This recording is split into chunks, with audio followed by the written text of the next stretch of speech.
네, 여러분, 이틀 전에 굉장히 황당한 YTN 기사가 나왔습니다.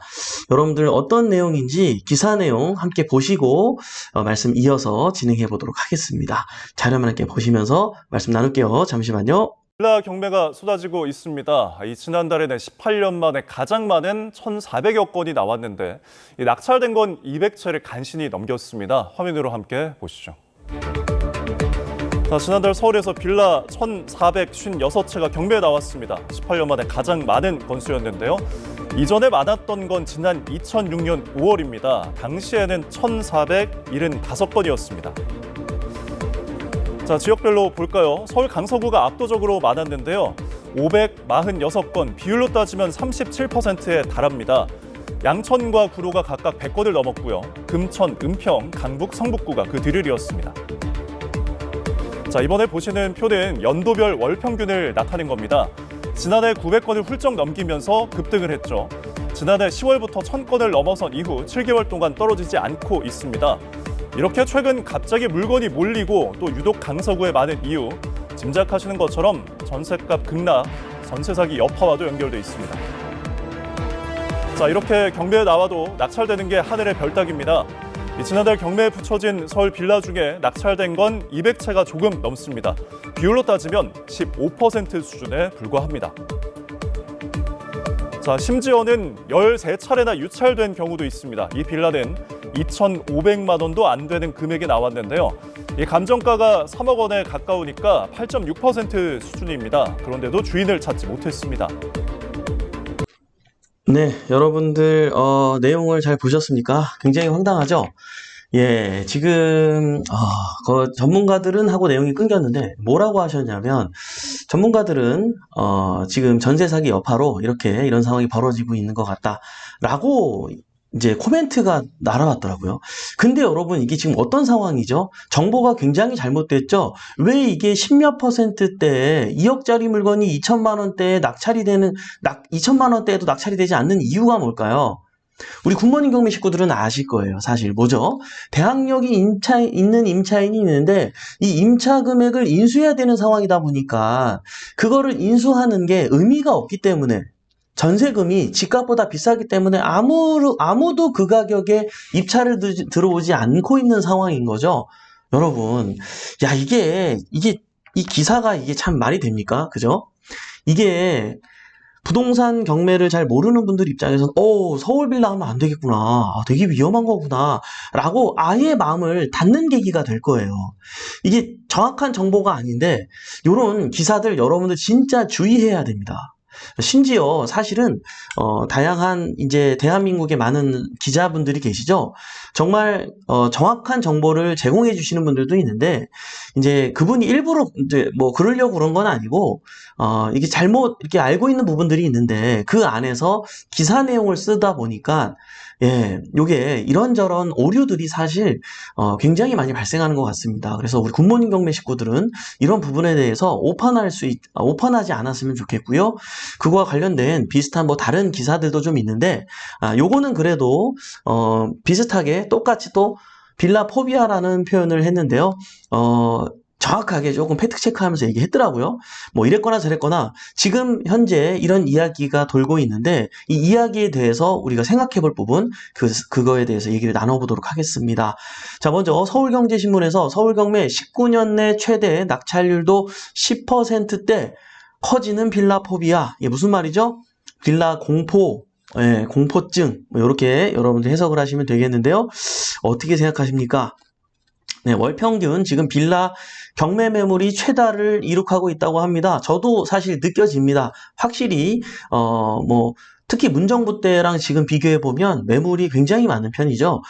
지금 실제로 지지옥션 정보 자료에 의하면 2005년도 1590건이었는데 지금 현재 1244건까지 바짝 따라온 모습을 볼 수가 있죠.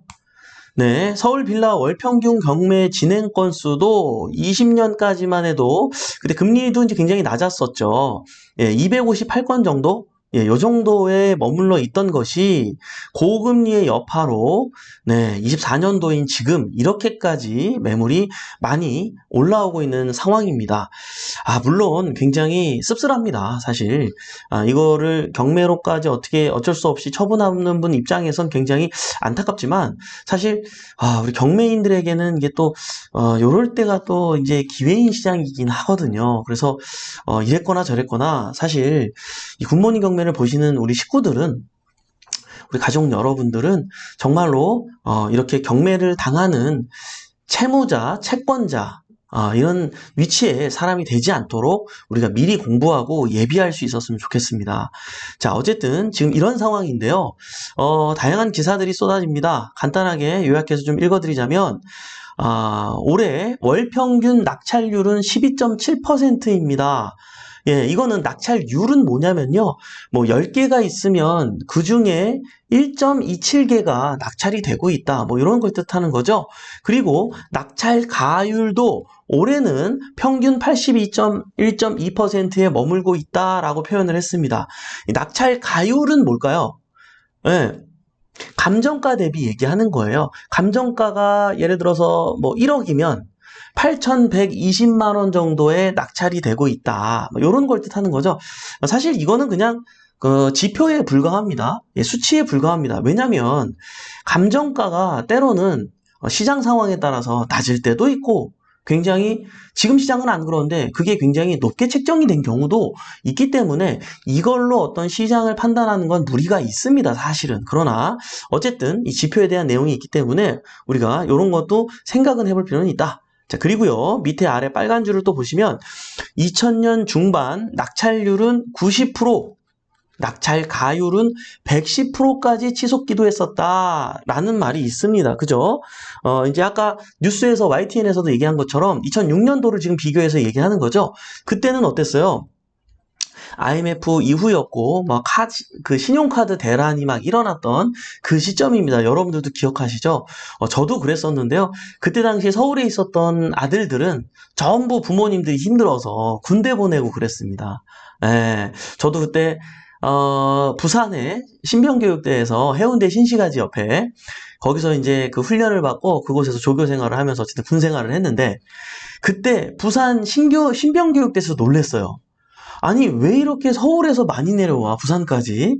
원래는 안 그랬거든요. 근데 부모님들이 힘들어서 너무 보내던 시절이었어요. 그때 여러분들 부동산 분위기 기억나십니까? 저는 기억이 나는데요. 그때 저희 아버지 제대하고 나서였구나. 그때가 2004년, 5년인가? 6년? 훨씬 이후였네요. 어쨌든.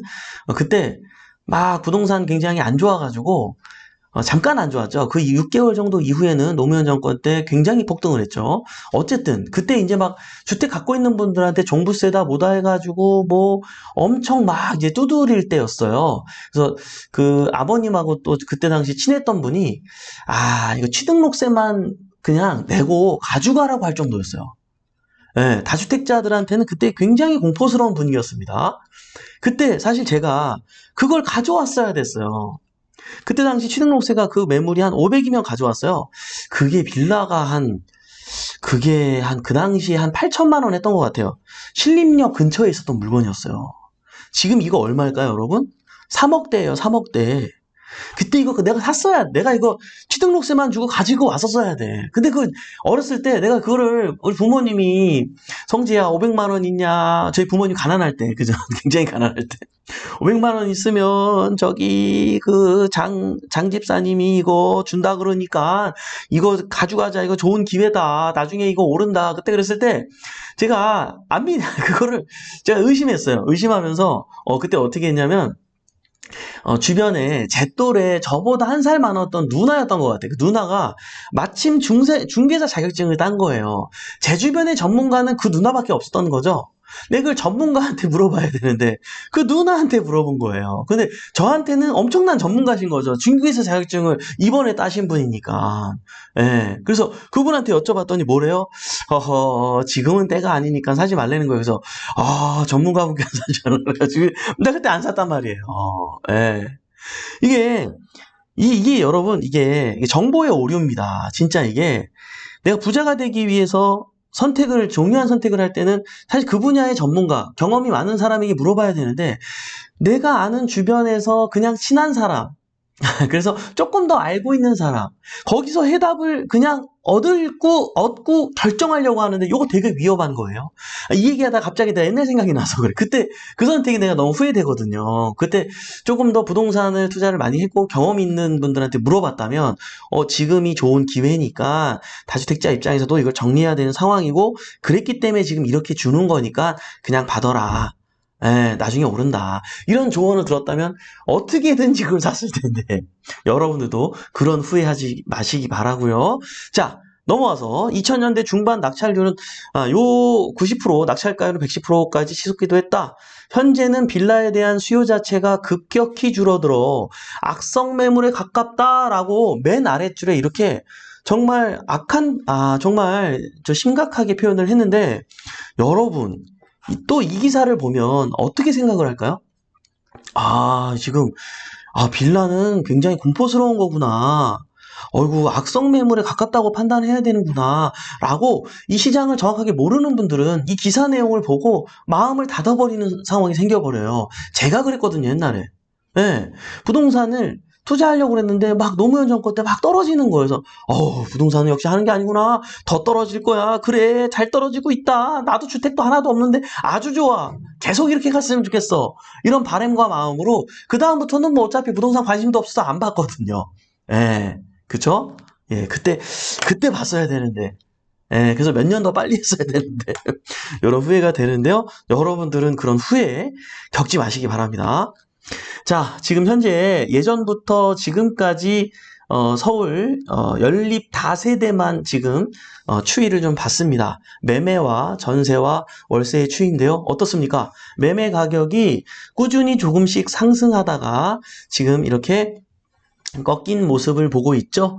자, 전세 가격은 어떻습니까? 똑같이 매매 가격의 흐름과 같습니다. 똑같이 상승을 하다가 내려왔는데 내려오는 수준이 매매가보다도 훨씬 더 많이 내려왔죠. 자, 이거는 왜 그럴까요? 허그에서 보증보험 요율 때문에 그렇죠. 126%를 적용하게 되면서 불난집에 불을 더 부채질을 한 격이 되면서 이런 효과를 맞이하게 되고 또 플러스 뭐가 있었죠? 역전세 사기가 또 이슈가 되면서 많은 분들이 굉장히 공포스러워 하셨습니다. 그래서 전세 탈출을 많이 시도하게 되면서 월세 수요에 많이 몰렸습니다. 그로 인해서 아래 지표를 보는 것처럼 어떻죠? 전세가가 내려간 만큼 월세가율이 굉장히 급격하게 상승했습니다. 네, 이거는요. 그럼 그동안 월세가율이 높지 않았어요? 그래프를 보더라도 조금 이렇게 조정이 되는 국면들도 있어 왔는데 이거는 왜 이랬을까요?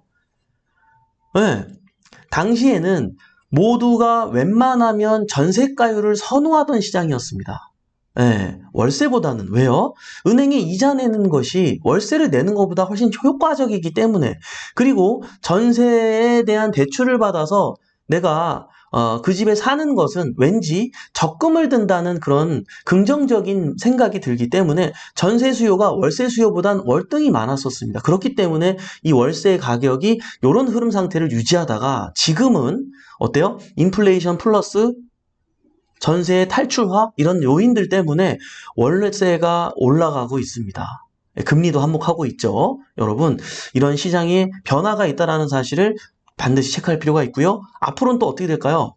월세가 당분간은 보합을 유지하는 것들은 유지하고 오르는 것들은 또 조금씩 계속 지속적으로 오를 것으로 보여집니다. 네, 전세가는요. 계속 이렇게 내려간 상태로 있을까요? 아니죠. 이 상태에서 조금씩 계속 올라가고 있죠. 이거는 지금 24년도 현재 자료가 아니에요. 예, 이 재작년도까지의 자료이다 보니까 지금 아래에서 머물러 있는 모습을 보이는데 여러분들 제가 아침 방송에서 몇 개월에 한 번씩 뭐 30주째 전세가 상승, 45주째 전세가 상승 이런 기사와 관련된 내용도 제가 브리핑한 적이 있지 않습니까? 그쵸? 요즘의 시장 어떻죠? 예, 한 달이 멀다 하고 전세가율은 점점 자리를 찾아서 올라가고 있는 형국입니다. 여러분, 시장은 이렇게 변화하고 있다는 사실을 팩트 체크하시기 바라고요. 여러분, 그래서 이런 시장, 이런 분위기, 이런 기사가 있다 하더라도 우리는 전혀 반대로 진행을 해야 된다는 거죠. 역세권 활성화에 대한 이런 또 보도자료가 있었죠. 기억나시죠? 아침 방송에서 제가 계속 거론해왔던 내용들입니다. 간선도로변 노선형 상업지역 대상지를 확대하겠다. 강북권 대개조, 강북 전성시대 발표, 일자리 중심 신경제도시로 탈바꿈하겠다. 상업지역을 2배에서 3배로 확대하겠다. 자, 이런 것 또한 다 역중심으로 진행이 될 거죠. 또 서남권 대개조를 구상 발표. 예, 준공업 지역을 미래 융복합 산업 집적 지로 성장시키겠다. 주거혁신, 공동주택 용적률을 400% 등 인센티브를 적용하도록 하겠다. 이런 지속적으로 개발 계획에 대한 이슈가 계속 터지고 있는 요즘입니다. 그동안 계속 저하고 여러분들이 지속적으로 얘기를 해와서 느끼고 계시겠지만 여러분들 어때요? 예, 이렇기 때문에 이런 뉴스가 나올수록 우리는 더 정신 바짝 차리고 서울 빌라에 집중할 필요가 있습니다. 10평짜리 1층 빌라 경매 15명이 북적, 서울 빌라 경매 온기. 며칠 전에 기사인데요. 이런 기사도 있습니다. 예, 이런 기사 보시는 분들은 경매 시장이 좋구나 라고 판단할 텐데, 또 아까 그런 기사들을 보게 되면 또 문을 닫을 수가 있기 때문에 여러분들의 마음의 문을 여러분들이 조금 객관화하면서 안 좋은 쪽도 들어보고 좋은 쪽도 들어보고 이렇게 하면서 팩트 체크하면서 투자할 수 있었으면 좋겠어요. 여러분들 이 이야기 공감하지 않으십니까? 네, 이게 빌라라 그래서 무조건 안 좋은 게 아니라 인기가 없는 물건 같은 경우는 물론 굉장히 낮은 금액에도 낙찰이 잘 안 되는 지금 시장을 보여주고 있고요. 또 좋은 곳에 있는 물건들은 경매 물건이 잘 안 나올 뿐더러 나오더라도 높은 가격에 낙찰이 되고 있습니다. 서울 안에 있는 빌라지만요. 어떤 빌라는 10억을 넘는 빌라도 있고요. 네, 어떤 빌라는 1억대에 아직 머물러 있는 빌라들도 있습니다. 대한민국에 있는 모든 물건이 지금 그런 상태가 아니기 때문에 여러분들이 옥석을 가리면서 투자할 수 있었으면 좋겠습니다. 이 기사의 내용을 간추려서 대표 맥락을 좀 읽어드리면 3월 낙찰가율 83.9%, 한 달 새 7.2%포인트나 올랐어요. 네. 그전 달은 어땠다는 얘기예요. 이거보다 더 안 좋았다는 거잖아요. 지금 경매 시장이 더 활발해지고 응찰차 수가 많아지고 높아지고 있다는 뜻인 거죠. 낙찰률도 2월 9.8%에서 3월 13.6%로 회복한 거예요. 그러니까 아까 앞에서 본 기사는 어때요? 그냥 어떤 목적과 어떤 포인트만 가지고 그냥 딱 서술해 버렸는데, 이렇게 전반적인 시장의 흐름을 지금 이 기사는 얘기를 해주고 있잖아요. 이렇게 객관한 상태에서 얘기를 들어보니까 어떻습니까, 여러분? 경매 시장에도 지금 빌라에 대한 훈풍이 불어오고 있는 상황이구나. 자꾸 개발 계획에 대한 내용도 자꾸 발표가 되고 자꾸 완화해주고 이런 상황이다 보니까 이런 움직임들이 있구나라는 것을 팩트 체크할 필요가 있겠습니다. 공공재개발 재건축 사업에 투자 수요가 몰리고 있다라고 표현하고 있지 않습니까? 낙찰가율 상위 빌라 신통기획 모아타운 사업지에 이제 몰린다는 얘기죠. 자, 근데요, 여기서 하나 더 조금 더 중요한 이야기를 드리자면 신통기획이나 모아타운 사업지의 사업성은 좀 약합니다. 왜요? 재료값이 오르면서 추가 분담금이 예전과는 다르게 아무리 못해도 아마 집집마다 5억 정도, 최소 5억 정도는 추가 분담금을 내야 새 아파트를 받을 수 있는 상황입니다.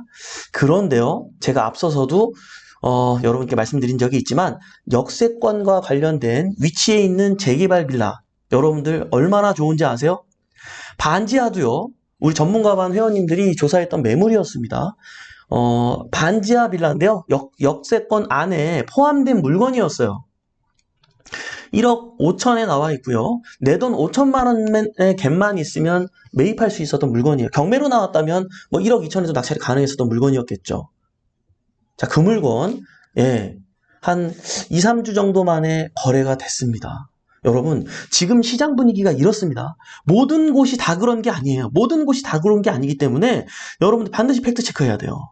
그리고 역세권 개발과 관련해서는 장점 중에 또 더 큰 장점이 하나가 있는데요. 뭐예요? 종상향 시켜주는 거, 용적률 170%에서 800% 이것도 어마어마하지만, 자, 이렇게 내가 좋게 해주니까 너네 기부 체납을 많이 해야 돼. 뭐예요? 어느 정도는 공공이 이용할 수 있도록 반납해야 돼. 그래서 예전에 반납했을 때는 어떻게 다 활용했죠? 임대주택으로 공급을 했습니다. 그죠? 자, 근데요. 지금은 그렇게 해주는 게 아니라 공공이 기여하는 걸 어떻게 하겠다고 나와요? 여기 나오죠? 뭐라고요? 체육시설이나 문화시설로 공공이 이용할 수 있도록 시설을 만들어주겠다는 거예요.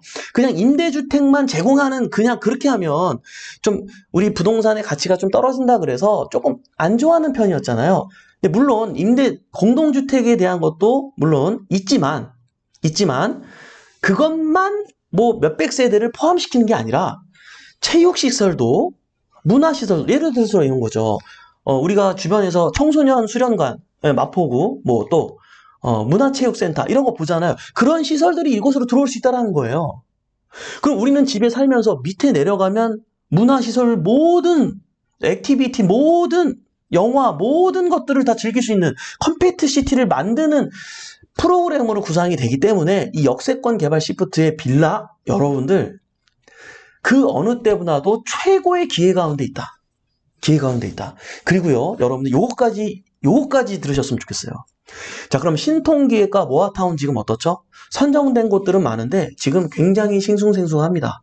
추가 분담금의 부담감 때문에 지금 가만히 있어요. 여러분들 어떻게 생각하십니까? 앞으로 어떻게 될까요? 이게 서울시가 가만히 지켜보고 있을까요? 서울시가 놔둘 것 같아요? 아닙니다. 그러면 공급 물량이 또 지속적으로 계속 모자랄 수밖에 없기 때문에 어떻게 할까요? 나름대로 또 역세권에 대한 것도 이렇게 완화를 해줌으로써 굉장히 매력이 있어서 지금 거래가 활발해지는 형국이 됐고 추진이 열심히 되고 있는 형국으로 지금 진행이 되고 있는데 모아나 신속 쪽에도 여러분들 어때요? 조금 더 완화책이 나와서 그들이 자발적으로 움직일 수 있게끔 뭔가 전략이 나올 겁니다. 물론 또 야당에서는 반대하겠죠. 제가 정확하게 결론이 나중에 어떻게 날지는 모르겠지만 분명히 앞으로 이런 움직임들이 진행이 될 겁니다. 그래서 그게 일부는 통과가 된다면 그 부분에 대해서는 반드시 또 이 빌라의 가치가 또 오를 거기 때문에 그 전에 여러분들이 예비하시고 낙찰 받아두고 준비해 두신다면 그 기회를 놓치지 않을 수 있겠다. 이렇게 조언을 드리고 싶고요. 지금 당장 여러분들이 서울의 빌라 공략하고 싶다면 전 우선적으로 역세권 주변에 있는 반지하라도 욕심부려서 투자해보라고 조언 드려보고 싶습니다. 네, 오늘도 도움이 됐으면 하는 바람이고요. 인사 나누면서 마무리해보도록 하겠습니다. 잠시만요. 네, 심태경님, 명광님, 보랏빛 미소님, 훈민교주님, 처음 듣는 이름들이 많네요. 반갑습니다, 여러분. 이슬이아요님, 팩트체크 하겠습니다. 네, 늦었네요. 안녕하세요. 훈민교주님, 아이노님, 보랏빛 미소님, 부동산 기사 점검해주시니 많은 도움됩니다. 감사합니다. 대부성님, 오늘도 물건 검색하러 가야겠어요. 올리브 스토리님, 저도 3월에 낙찰받은 서울빌라 단타로 내놨는데 전세가와 매도가 조금 올랐어요. 어제도 좋은 가격에 전세를 원하시는 분이 계셨어요. 집 보러 오는 사람도 꾸준히 있답니다. 차분히 기다리면 매도될 거라 믿습니다. 당연하죠. 네. 별고래님, 역세권 지역 중심이면 금상첨화지요. 정상을 향한 꿈. 항상 좋은 말씀 감사합니다. 아이고, 감사합니다. 드봉님, 몇 달 매일 배포옥션 생방송 들었던 1인입니다. 방송 내용을 아내에게 전달해줬는데 오늘 아내가 평생 해온 첫 강의 들으러 갑니다. 잘 부탁드립니다. 그렇군요. 환영합니다. 드봉님. 이름이 굉장히 프랑스화 하시네요. 드봉, 마르트봉 뭐 이런 거 있지 않았습니까? 어쨌든 또 까불었는데 죄송합니다, 여러분. 드봉. 예, 우리 드봉님의 아내 되시는 분 오늘 또 첫 수업 온다고. 우리 오늘 첫 수업이 또 개강이 되는 날이죠. 오후에 시작합니다. 네, 저희도 굉장히 설레는 마음 5월 첫 수업도 맞이하고 기다려보도록 하겠습니다. 네, 오늘도 도움이 됐으면 하는 바람이고요. 오늘도 이렇게 유한한 인생에서 소중한 시간을 함께 해주신 여러분 대단히 감사합니다. 매일 아침 행복한 부자가 되고 싶다면 굿모닝 경매와 함께 하시죠. 저는 또 내일 아침 활기찬 모습으로 찾아뵙도록 하겠습니다. 지금까지 배포옥션 이성재 멘토였습니다. 우리 같이 잘 됩시다. 화이팅!